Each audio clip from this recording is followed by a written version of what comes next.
नहीं, गवाई साहब को पूछना चाहिए था ना कि आरक्षण ये कोई गरीबी उन्मूलन प्रोग्राम है। बाबा साहब से ज़्यादा तो काबिल कोई नहीं होगा। ये गरीबी उन्मूलन प्रोग्राम नहीं ना। गरीबी उन्मूलन के लिए सरकार के कई सारे प्रोग्राम चलते रहते हैं। प्रतिनिधित्व का मामला है ना। लेकिन कोई भी जज का कार्यकाल होता है ना, वो कहाँ से आप देख रहे हैं उससे पता लगता है कि वो कैसा रहा निर्णय उनका। तो मिक्स होता है ना। किसी जजमेंट को, किसी ऑर्डर को हम किसी और दृष्टिकोण से देखेंगे, आप किसी और दृष्टिकोण से देखेंगे, तो एब्सोल्यूट सेंस में नहीं कह सकते हैं। जैसे चंचूड़ साहब के बारे में था ना कि भाई बहुत काबिल जज हैं ये हैं, लेकिन बहुत सारे उनके फैसले कंट्रोवर्शियल हुए।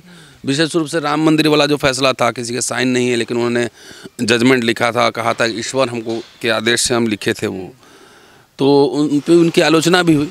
उसी तरह से गवाई साहब का भी बहुत सारा है, बहुत सारा तारीफ भी हुई और बहुत सारे फैसले उन्होंने खुद अपने पलट दिए। जैसे राज्यपाल और राष्ट्रपति वाला मसला था, विधेयक वाला, तो उन्होंने पहले तो कहा था कि नहीं, एक सीमा के बाद रोक नहीं सकते हैं और 1 महीने के अंदर अगर आप नहीं वापस करते हैं तो उसको स्वतः पारित मान लिया जाएगा। लेकिन चलते चलते उन्होंने इसे पलट दिया 20 नवंबर को चलते चलते। तो अब इसको कैसे देखा जाए कि अब तो राज्यपाल या राष्ट्रपति, अगर मान लीजिए कि बीजेपी की सरकार वहाँ नहीं है किसी राज्य में, तो राज्यपाल तो पूरा विधेयक लेके बैठा रह सकता है सालों साल। डेमोक्रेटिकली इलेक्टेड गवर्नमेंट है, उसके बिल को, जैसे तमिलनाडु का ही मसला था ना, कई बिल वहाँ से लंबित थे, पड़े हुए थे, तो इस फैसले को उन्होंने पलट दिया कि हम राज्यपाल और राष्ट्रपति को समय सीमा से नहीं बांध सकते हैं। तो इसका क्या मतलब हुआ? डेमोक्रेसी कहाँ है फिर कि राज्यपाल या राष्ट्रपति किसी बिल को लेके 5 साल बैठे रह जाए तो जनता पूछेगी ना सरकार से कि क्या हुआ। सरकार इलेक्टेड गवर्नमेंट चलाती है कि राज्यपाल चलाएंगे या राष्ट्रपति चलाएंगे, है ना। उसी तरह से जैसे SC ST वाला जो मसला था, उसमें उन्होंने वर्गीकरण को वैलिड कर दिया। उससे 2 कदम आगे जो प्रेयर में नहीं था उस पर भी उन्होंने अपनी जजमेंट दिया कि क्रीमी लेयर का मसला, जैसे सुप्रीम कोर्ट के स्टाफ की नियुक्ति में रिजर्वेशन की जब बात उन्होंने की, लागू किया, तो उनकी सराहना भी हुई कि चलिए सबको, दिव्यांग को भी, हाँ, नॉन जुडिशियल पोस्ट पे सराहना भी हुई। लेकिन क्रीमी लेयर की उन्होंने बात कर दी SC ST में। कहीं संविधान में तो है नहीं क्रीमी लेयर का होना, लेकिन उन्होंने बात कर दी तो उस पर उनकी आलोचना भी हुई कि भाई आरक्षण का मतलब जो है वो अस्पृश्यता के आधार पर आरक्षण मिला था ना। भाई हम प्रोफेसर हैं या कोई IAS है, उसके साथ भी भेदभाव होता है ना, ऐसा थोड़ी कि नहीं होता। जाति देखकर भेदभाव होता है। खुद गवाई साहब के कोर्ट में जूते फेंके गए। पूरन कुमार जो है सुसाइड करना पड़ा। सर उसको तो जरूरत नहीं है ना आरक्षण की, देखिए। अरे इसका अर्थ सक्षमता से नहीं ना है, सक्षमता को बचाने के लिए आरक्षण की जरूरत है। सक्षमता को बचाने के लिए, आपकी काबिलियत को बचाने के लिए आरक्षण की ज़रूरत है। आरक्षण कोई भीख थोड़ी है। भाई मैं काबिल नहीं हूँ, लेकिन ऐसे मैं जाऊँगा इंटरव्यू बोर्ड में तो फर्जी छाप प्रोफेसर बन सकता है, मुझे नहीं बना सकता है।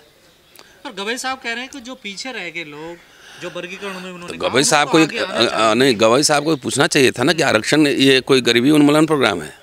बाबा साहब से ज़्यादा तो काबिल कोई नहीं होगा। ये गरीबी उन्मूलन प्रोग्राम नहीं ना। गरीबी उन्मूलन के लिए सरकार के कई सारे प्रोग्राम चलते रहते हैं। प्रतिनिधित्व का मामला है ना। तो जिस तरह से निजीकरण हो रहा है, जिस तरह से शिक्षा महंगा हो रहा है, तो गरीब आदमी जब पढ़ेगा नहीं तो कहाँ से पढ़ेगा। एक परिवार का तो प्रतिनिधित्व ठीक नहीं है ना सर, देखिए। नहीं, एक परिवार का थोड़ी, एग्जाम में आप जाते हैं, बैठने जाते हैं तो आपको पता रहता है कि इस परिवार का आदमी है, तो एग्जाम तो पास करना पड़ेगा ना।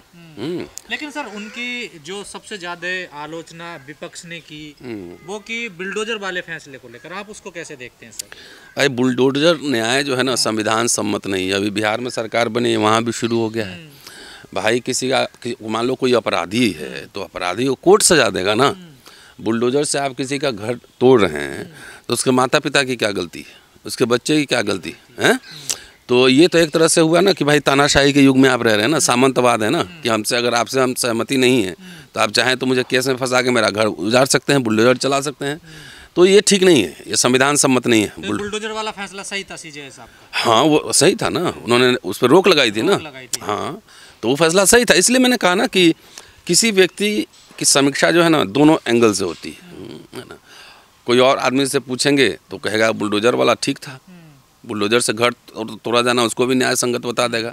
लेकिन इस पे उन्होंने अच्छा फैसला लिया थी। बहुजनों को सर बड़ी उम्मीद थी कि CJ बने हैं, दूसरे अम्बेडकर वादी हैं, दलित हैं, और बौद्धिस्ट भी अपने आप को कहा कि जो बैकलॉग है, ऐसी जो चीज़ें हैं या फिर जो लेटर एंट्री से जो आईएएस बनाए जा रहे हैं उन पर कहीं ना कहीं रोक लगाएंगे, पर ऐसा कुछ हुआ नहीं। नहीं होगा ना। हाँ। अभी बीजेपी आरएसएस की सरकार है ना, कौन ऐसा संस्था है जो कि छुटा हुआ है इनके कंट्रोल से? कोई शहर चुनाव आयोग है, कोई संस्था नहीं छुटा हुआ है। तो ये भाई गवई साहब तो आर्थिक आधार पर भी आरक्षण की बात कर रहे हैं ना। क्रीमी लेबर तो वही है ना। तो क्या आईएएस ऑफिसर से छुआछूत भेदभाव नहीं होता है? ये क्रीमी लेयर का तो कॉन्सेप्ट ही पूरा जो है ना आर्थिक आधार का, वो आरएसएस का है ना। तो इसको ऐसे देखा जा सकता है। तो ठीक है, मतलब उनका दलितों के लिए तो जो उम्मीद थी वो नहीं हुआ, उन्होंने तो उल्टा ही कर दिया। सर एक चीज़ को लेकर और कहा जा रहा है, जो दिल्ली के कुछ बच्चे जेलों में बंद है जो आंदोलन को लेकर, हाँ, उसकी भी सुनवाई नहीं हो पाई, उसकी भी तारीख भाई उमर खालिद है, तमाम शर्जील इस्लाम ऐसे लोग हैं, उसको बेल नहीं मिलना ये अपने आप में कोई क्रिमिनल तो है नहीं, पॉलिटिकल केस है उसके ऊपर, साबित भी नहीं हुआ, कुछ साबित भी नहीं हुआ है और 5 सालों से ज़्यादा से वो जेल में बंद है।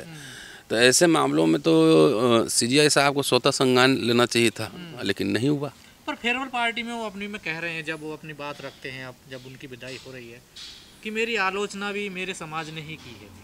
तो स्वस्थ समाज की का सिम्टम है ना, स्वस्थ समाज का सिम्टम है ना कि आप हमारे समाज के हैं तो सब फैसले आप जो करेंगे उसमें हाँ में हाँ मिलाते रहें, ये भी ठीक नहीं ना। दलित समाज तार्किक भी है, लॉजिकल भी हुआ है, तो समीक्षा तो करेगा ही कि अब जैसे क्रीमी लेयर वाला जो कॉन्सेप्ट था तो उसमें तो उनकी आलोचना हुई, हम लोगों ने भी बोला। वर्गीकरण वाले में भी वो तो तमाम इस तरह के फैसले हैं। चलिए खैर, वो लिखें, अच्छा रहें, स्वस्थ रहें, यही कामना है। सर हर कोई लिखने की बात कर रहा है कि वो अभी मैं भी एक इंटरव्यू किया, उन्होंने भी कहा कुछ किताबें लिखी, आपने भी इसी से स्टार्ट की, तो क्या किताबें ज़्यादा महत्वपूर्ण हो जाती हैं रिटायरमेंट के बाद? नहीं, किताबें ही जिंदा रखती हैं व्यक्ति को। बाबा साहब अगर नहीं लिखते तो बाबा साहब को तो लोग भूल गया रहता ना। बाबा साहब मूर्तियों में नहीं ना, किताबों में है। इसलिए दलित समाज ने पूरा बाबा साहब का पूरा दलित साहित्य डेवलप किया। मैं रहूँ ना रहूँ लेकिन मेरी राइटिंग्स उपलब्ध रहेंगी। क्या लिखेंगे ऐसे? अब वो जाने भाई, अपना जुडिशियल जो अनुभव है उसी को लिख सकते हैं। बाबा साहब को पढ़ें, बाबा साहब पे लिखें, दलित आंदोलन पे लिखें, कल्चरल मूवमेंट पे लिखें। वो तो महाराष्ट्र के भी रहने वाले हैं और महाराष्ट्र में कल्चरल आंदोलन वैसे भी बहुत स्ट्रांग रहा है, तो उस पर लिखें। लेकिन सर जो बिल्डोजर वाली बात आई, लोगों को बड़ी उम्मीद रहती है न्यायपालिका से। क्या न्यायपालिका उस तरीके से अब काम कर पा रही है जैसे करना चाहिए? कोई संस्था भारत में दायित्व से काम नहीं कर रही है जैसे करना चाहिए, कोई भी संस्था। और चूंकि आरएसएस बीजेपी सरकार में है तो इसकी फिलॉसफी जो लोग जानते हैं समझते ही हैं कि हर संस्थाओं पे उनका एक खास तरह का दबाव रहता है। पहले तो सबसे पहले बात यह है कि भाई पोस्ट रिटायरमेंट लाइफ उनका बेहतर हो और खूब लिखें। बुद्धिस्ट अम्बेडकराइट जज हैं तो उनसे हम उम्मीद करें कि अपने अनुभव को, जुडिशरी को कैसे उन्होंने देखा, साझा करें, अपनी बायोग्राफी लिखें, सब लोगों को बताएं, क्योंकि किताबें ही जिंदा रहती हैं। तो ये करेंगे तो अच्छा लगेगा।